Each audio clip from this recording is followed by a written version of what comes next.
A man can spend 20 years building a life with another woman, and still, on a quiet evening, with no warning, find himself thinking of someone he knew briefly when he was young, not loving her, not regretting her, just unable to put her down. He was not, with her, the most himself he had ever been. He was something stranger. What he was, in those weeks, was a version of himself he has been quietly searching for ever since, in every face, in every voice, in every silence that resembles hers. This is not a story about love. It is a story about something far older, far stranger, and far more interesting than love. And Carl Jung gave it a name almost 100 years ago. He called it the Anima. And tonight, slowly, we are going to walk together into what that word actually means, and why certain women, almost without trying, awaken something in a man that no amount of years, no amount of distance, no amount of new beginnings can ever fully put back to sleep. Listen carefully, because what follows is not a theory of attraction. It is a map of an inner country most of us live in without knowing. Picture a quiet room. A man walks in. He has just turned 40. He has children, a career, a marriage that works most of the time. And yet, when no one is watching, he carries something he has never spoken aloud, a sense that he is missing himself, that some inner figure he met long ago has wandered off, and that he no longer remembers the way back. This figure is not a woman from his past, or rather, she is not only that. She is something deeper, an inner image he has carried since he was a small boy, stitched together from the face of his mother bending over him in the lamplight, from the voice of a teacher who once spoke to him as if he mattered, from a stranger he saw on a train when he was 14 and never forgot. All of these traces have fused inside him into a single composite figure, a feminine presence living in the basement of his psyche, asleep but watching. Jung gave this figure her name, the Anima. She is the part of a man that feels, that intuits, that dreams. She is the connecting thread between his daylight life and the great underground of his soul. And here is the part most people never hear. She does not wake up on her own. She waits. And then one day, a real woman, somewhere, somehow, says or does, or simply is, something that matches her. And in that instant, in that ordinary, unglamorous instant, the inner figure stirs, and the man who thought he was meeting someone new is in fact meeting a part of himself he had buried before he could speak. This is why certain women remain, and he cannot forget her. She did not enter his memory. She entered his unconscious, and the unconscious does not know what time is. Now, I want to slow down here, because there is a misunderstanding to dismantle before we go further. Most people imagine that the women a man cannot forget must be exceptional in some visible way, breathtakingly beautiful, dazzlingly clever, magnetically charming. This is almost never true. On the surface, the women who become inner figures are often quite ordinary. What sets them apart is something the eye cannot photograph. It is a quality of being. Sit across from such a woman in a small room, and you will notice that she does not perform. She does not adjust her face when you walk in. There is no calculation in her, no quiet strategy running underneath her words. She is simply there, fully, like a tree is there, like a stone in a river. And that simplicity is so rare in modern life that the psyche, when it meets it, recoils with recognition. Marie-Louise von Franz, who spent her life thinking about these matters with Jung, said something I have carried with me for years. She said that a woman becomes capable of awakening the anima of a man only when she has stopped betraying herself.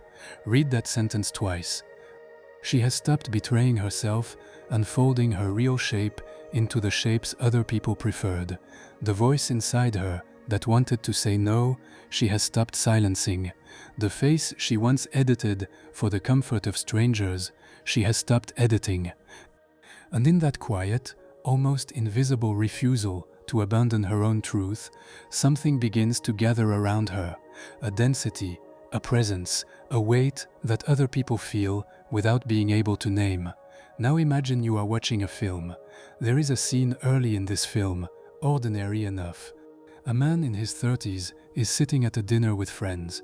The wine is good, everyone is performing some version of themselves they have rehearsed for years. And then a woman across the table laughs at something, and her laugh is not curated.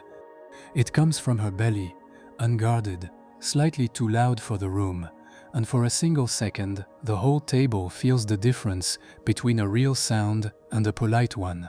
The man across from her notices. He does not flirt. He does not even speak to her much that evening. But 3 months later, he is still thinking about that laugh. Why? Because in that laugh he heard something his soul had been starving for, a person who was not pretending. And here is where it gets strange. He does not want her, exactly. He wants whatever it is in her that allows her to be that real. Because somewhere inside him, a man is buried who used to laugh that way too, before life taught him to be careful. She did not awaken desire in him, she awoke memory, the memory of his own forgotten wholeness. And this brings us to the second great truth, the one almost no one teaches. A man does not remember the woman who gave him everything. He remembers the woman who left a part of herself untouched. This is not a cruel paradox, it is a law of the psyche. Anything that is fully revealed loses its grip on the imagination, and the imagination is where memory lives. A pond whose bottom you can see is pretty for an afternoon. A lake whose bottom you cannot see stays with you for a lifetime. The women who become inner figures are lakes, not ponds. In them, there is a region they keep for themselves, not out of strategy, but because somewhere along the way they learned, often through great pain, that there is a part of a soul which must never be handed over to anyone, not even to the beloved. That sealed inner room is what makes them inexhaustible to him. Every time he thinks he has understood her, there is one more chamber. Every time he thinks he has reached the bottom, the floor opens, and his psyche, which is built to chase the unfinished, follows her down those stairs for years. Now, before we go deeper, I want to say something to you directly. If what I am sharing tonight is reaching some quieter layer in you, and you sense that this is the kind of conversation you want to keep having, take a moment to subscribe so we can continue this slow work together. Because what we are doing here is not entertainment, it is something closer to remembering, and remembering takes time. And then we go on, because there is a third movement in this story, and it is the one that surprises people most. The women who haunt men are almost always women who have been through something, not something dramatic in the cinematic sense, something interior, a loss, a long disillusionment, or a relationship in which they slowly disappeared, and then, one ordinary morning, found their way back. There is a particular quality in a woman who has crossed that bridge. You can feel it the moment you sit near her. Her eyes have a certain stillness, her voice does not rush to fill silences, she does not flinch when difficult subjects come up. She has met her own darkness, and she has not run from it, and because of that, she does not flinch from yours. Jung had a phrase for this. He called it the integration of the shadow.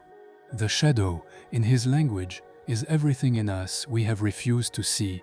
Our envy, our rage, our laziness, our hunger, our cruelty, our fear. Most people spend their lives running from this material, projecting it onto enemies, drowning it in noise, pretending it does not live in them. But a few people, often after a great fall, turn around and meet it. They sit with it, they learn its name, and in time, they make peace with the fact that they contain darkness as well as light, and in that peace, something extraordinary happens. What was fragmented becomes whole, and a whole person, in any room, is felt by everyone present, even by those who could never explain why. This is what a man feels when he meets such a woman. He does not feel desire first, he feels exposure. What he senses in her presence is that he cannot get away with the small lies he has been telling himself for years.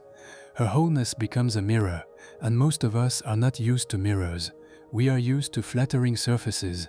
The mirror of a real person is uncomfortable at first, sometimes unbearable, and yet some men, the ones who are ready, find that they cannot leave it.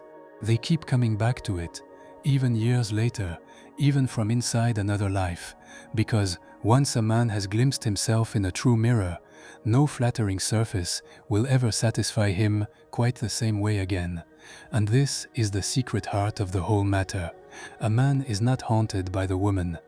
He is haunted by who he became in her presence. Sit with that for a moment, because everything turns on it. The version of himself that emerged in her gravitational field, more honest, more tender, more awake, more capable of silence, more capable of weeping, more capable of saying the difficult sentence, that version of himself is what he loses when she leaves. And no matter how many other women he meets, no matter how kind, how beautiful, how devoted, none of them seems to call that man back out of him. So he carries her image, but it is not really her image he is carrying. It is the shape of his own missing self draped over her face. And I want you to understand something now. This is not the woman's fault. This is not her responsibility to solve. She did not deliberately become his mirror. She was simply, fully herself, and a self that is fully itself naturally reflects everyone who comes near it. That is the gift of integrity. It does not need to do anything. It only needs to be. Now, let us turn the question around, because I have been speaking as if from his side, but most of you listening to me tonight are not him. You are her, or you are becoming her. And there is something I want to say to you, gently. You did not need to learn techniques to become unforgettable. You needed, instead, to stop unlearning yourself. Somewhere along the way, perhaps when you were very young, you were taught that being too much, too quiet, too intense, too deep, too sensitive, too direct, too anything would cost you love. And so you began the long work of trimming. You trimmed your laugh, you trimmed your truths. The hunger inside you, you also learned to make smaller. You shaped yourself into something easier to hold, hoping that ease would be rewarded with belonging. But ease is not what makes a soul memorable. Realness is. And realness, almost always, is what we trimmed away first. The path back is not glamorous. It looks like solitude on certain evenings. It looks like saying no to invitations that would once have seemed flattering. Some nights, it means sitting with feelings you spent decades distracting yourself from. Other nights, it means grieving people who never fully met you, including, sometimes, yourself. But on the other side of that grief, something quiet returns. Your own face looking back at you in the mirror, recognizable again. Your own voice, no longer borrowed from the women you thought you should resemble. A rhythm of your own, slower than the world wants you to be, and yet, somehow, more powerful for it. This is the woman a man cannot forget. Not because she has practiced being unforgettable, but because she has stopped practicing being acceptable. And here is one last thing, perhaps the most important. Do not become her for him, whoever he is, whoever he was, whoever he might be. Do not undertake this inner work as a campaign to be remembered by a particular man, because the moment that motive enters, the work itself collapses back into performance, and performance is the very thing the soul we are speaking of has outgrown. Become her for yourself. Become her because the woman inside you, who has been folded for so long, deserves at last to unfold. Do it because your own evenings, your own mornings, your own breath are worth meeting fully. And then, almost as a side effect, you will find that the people you encounter no longer slide off you. They land. They feel something near you. Some of them will stay, some will not, but none of them will pass through your life unchanged. And that is the only kind of unforgettable that matters. Carl Jung once said that the privilege of a lifetime is to become who you truly are, not who you were trained to be, not who you were rewarded for being, and not who you have already half become and stopped halfway through, who you truly are, all the way down to the silent root. That is the work, that is the only work. and the strange, beautiful gift of it is this. The woman who undertakes that work in her own quiet way, alone in her kitchen, alone on her walks, alone in the long, unspectacular hours of her own life, becomes, without ever trying, the kind of presence the world has almost forgotten how to produce, a real one. And the real ones, my friend, are never ever forgotten. If something in you stirred while listening tonight, do not rush to do anything with it. Sit with it. Let it descend slowly into the layers of you that already knew. And if you would like to keep walking these inner paths together, I will be here, in the quiet, ready for the next conversation. You have all the time you need.